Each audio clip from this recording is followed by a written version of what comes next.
For this Planet Zoo video, we are back in Newtropic Zoo and creating a new habitat. The habitat is going to be for the Caracal, and it's going to be a special habitat because it's going to have an overhead pass so our guests can watch these animals transfer from one side of the habitat to the other. That's right, we're doing something a little bit unique and something what we've not done in this zoo so far. We're going to build a habitat. This is the first stage of building this habitat. This is going to be the aviary style building, the circular building, what you just saw in the intro then to the left. On the right, we're going to have a separate building, and then in between these two buildings, we're going to have an overpass. That's right, our animals, our caracals, are going to be able to transfer from one side of the habitat to the other. And the best thing is our guests are going to get an amazing view of this when they're walking under the animals above their heads, transferring from one side to the other. It really does give that viewing experience. It's been done in real life zoos, and I've seen a couple of images online of this, and I thought I need to do it. I need to create an overhead pass in Newtropic Zoo. And this is where it all started. This is the process of me creating that aviary and that circular building. If you are if you are unsure of how to create circular buildings, then I have got a tutorial for that on my channel, and pretty much a tutorial for everything in Planet Zoo. Honestly, I'm actually struggling coming up with tutorial ideas now because I've pretty much covered anything. So if you are new to this channel and you don't know what I do, I create videos like this. This is a Newtropic Zoo. That's what I've named this zoo. This is a grassland zoo based in Africa, and we built it from scratch, from the entrance to this habitat what you're watching now. But also I do, tutorial videos, so go and check them out if you are struggling with anything in Planet Zoo. Now, creating this was quite easy. Everything's easy when you know how. I just needed to create one side, like you can see me doing now, with the floor and the mesh pieces and the metal black pieces. And then once we've done one side, we've done every side. Why? Because you just transfer this one side to the other side. Once you've got the height dimensions and the length dimensions right, you can just duplicate it using the mud pillar column in the middle, using that method, and just duplicating it all the way around until you've got a circular aviary like you are viewing now. Obviously we've got some gaps, don't worry about those gaps. For now, we need to delete all these mud columns, what we've created in the middle, and then it can totally go off grid and be moved exactly how we want it. We just need to merge everything together, and you see it's very easy to move then. The gaps in the past can easily be filled with further plaster pieces. Then change the colour of the flooring and just starting to fill them gaps. Very easy to do. All we have to do is use the same plaster pieces and just fill those gaps. Now you can use the rotational trick like you see me doing here, but honestly sometimes it just doesn't work out, and that can be a pain in the ass with Planet Zoo. Sometimes it's the same with the pathing system. Sometimes it just doesn't work. So just be patient, and you might have to do it step by step like I had to do this. I had to duplicate everything together, and watch when I rotate it, it just still doesn't line up. So just be patient with it and just get those gaps filled if need be. Now once those gaps was filled, it looked like this, a full circle around the outside.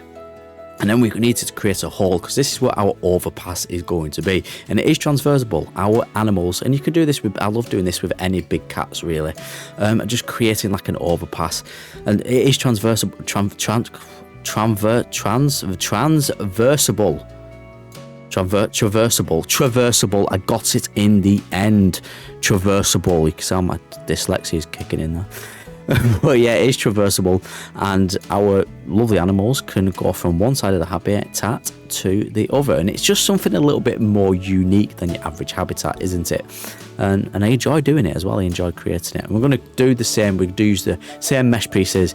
We're going to use the same metal pieces, the black metal pieces. We're going to angle it a little bit, and we're going to have the right section a little bit lower down and have another display point, a display area for our guest on the right hand side. At the back of the right hand side is where our privacy area is going to be. We're going to create a little backstage area where our animals can actually be put in, and they can get a little bit of privacy as well. And it's also away from the guest as well in it. Right, building up this right hand side, again we just went with the plaster pieces, and it's quite basic actually, but we're going to add some personal touch what makes it look like it's not basic. But this is going to, I'm just kind of trying to set it out here really. We're going to have a ramp on two sides. We're going to have a ramp on this front bit. Again, our animals can get up the ramp and then across the overpass to the left hand side if they wish, or they can just chill in this right hand side. So we're going to create a ramp again with the plaster pieces. I absolutely love plaster pieces, as you could probably tell. Honestly, they can be used for so much. And we're just going to create a ramp on the other side as well to the privacy area. And then once that was done, it looked like this. I've set that area out now, and you can see I've got some backdrops as well. Them are off my Steam Workshop page. Those kind of like rock and tree trunks, can't speak today. Tree trunks pieces to create that backdrop wall. Again, like I just said, these are on my Steam Workshop page, and pretty much everything I build, including this habitat, will be on my Steam Workshop page. The link is in the description down below. And I created these mesh fences to go with it and attach to it. I wanted this backdrop tide to give it a more natural look and make the animal think it's more at home, and make the guest think that the animal thinks that it's more at home, if that makes sense. It just adds to the overall look. And again, it's something you would find in a zoo in real life. So let's keep to that realism aspect, because that's what I'm trying to do. Keep it high detailed in this zoo as well. Just adjusting these little mesh pieces now, again trying to make them a little bit more realistic with supported beams and stuff like that. And we're just going to add a plaster border at the bottom, and then an outer plaster border, because that's where our planter is going to be, just to create a little bit of distance between this mesh fences and our guests. We don't want any guests poking their fingers through the holes of these fences, do we really? Just finishing off these little bits now on these side pieces, and then that front viewing area on the right hand side is pretty much done. Then went and added the foliage and the mulch to the right hand side to add a little bit of a natural looking barrier. Once that was added, it was time to go with the roof, and we're going to do my little trick what I always like doing, a plaster piece on top of a plaster piece. It looks like a two-tone roof kind of thing. I just like the way it looks. Okay, we're going to recolor it to a different color, the top plaster piece, and have the bottom plaster piece the same color, what you can see now. We're going to have a little overhang by 1 meter. I always narrow it down by 1 meter and have that little overhang. It just looks like less boxy and less square.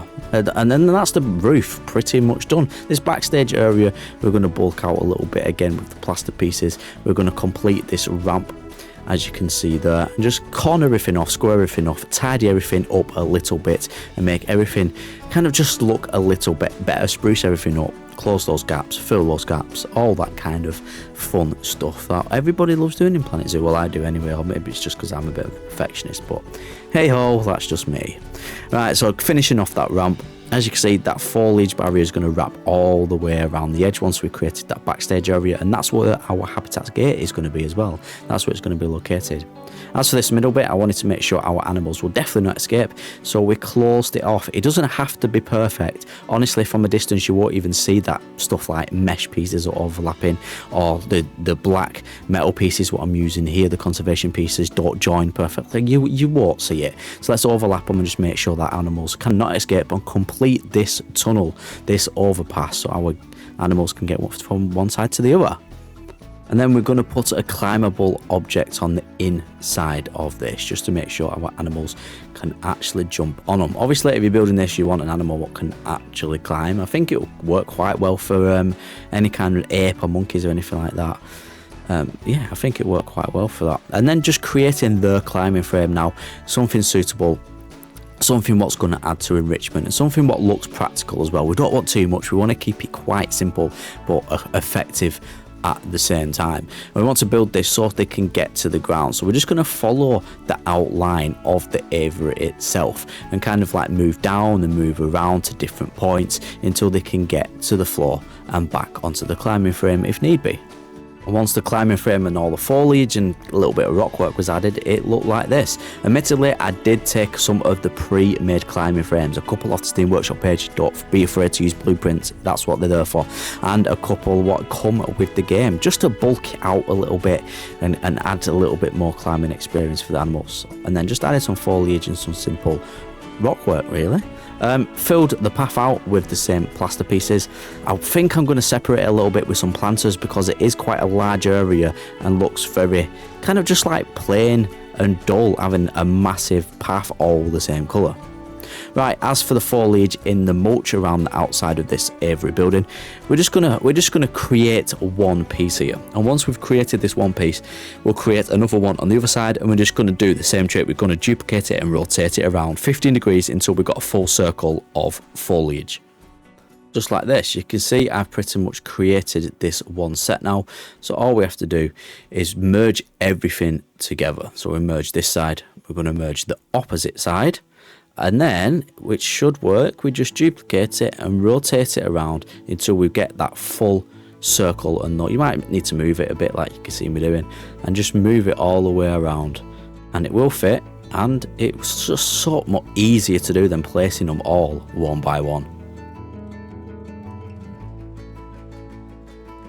See, I just bolted out this area with plaster pieces and the mesh pieces again, and just closed off these planters as well, and hide some of these gaps with the plaster piece in flooring that you can see me doing now. But this is where I placed my habitat gate, and I wanted to just show you quickly how to do it, because I keep getting a lot of messages of people stuck with no barriers. Just place your gate in any gap, make sure your animals will be able to get in, and your zookeepers, and then just run a no barrier around anything. It doesn't even have to be as neat as you can see me doing it here. As long as it's like all around the outside of the area we want your animals to be in, it will work. Connect it at the end and boom, you've used no barriers.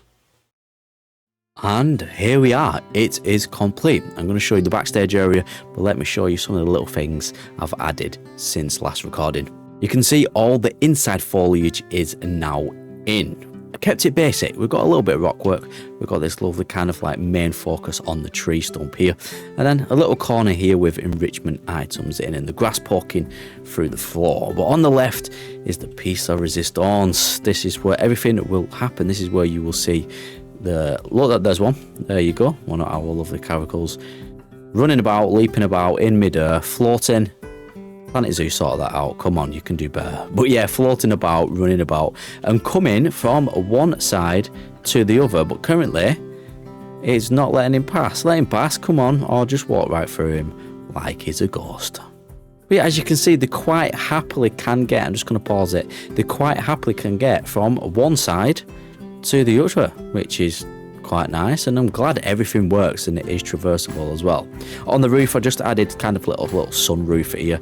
Looks like a mechanical window can open and close, and then a little bit of detailing like aircon and stuff like that, what you would find in the backstage area where the gate is. Again, it kept it very simple. I just added a little trim. We've got a very basic, some of the conservation pieces here from the conservation pack, you know, the backstage pieces, brooms and shovels and stuff like that. Very basic but very effective. Little climbing frame, and then beds to sleep in, because if you do look, it is quite a private area back there for them.